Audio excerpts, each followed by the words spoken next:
दूध हमारा माशाल्लाह बहुत अच्छा है। ये दूध हमने डाल दिया है,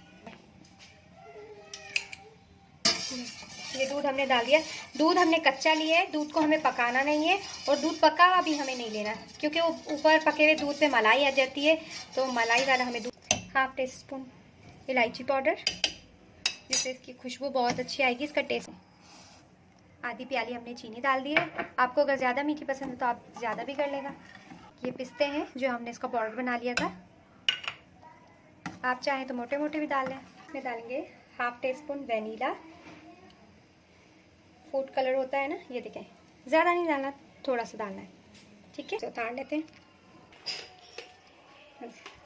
देखें अब ये गरम गरम है, इसमें हमें इतना सा नमक डालना है। देखें ना, तो फोर्ट मिलता है, बहुत ही इजीली मिल जाते हैं मेडिकल पे, हम लोग अक्सर ऐसे करके रखते हैं। ये देखें, इसे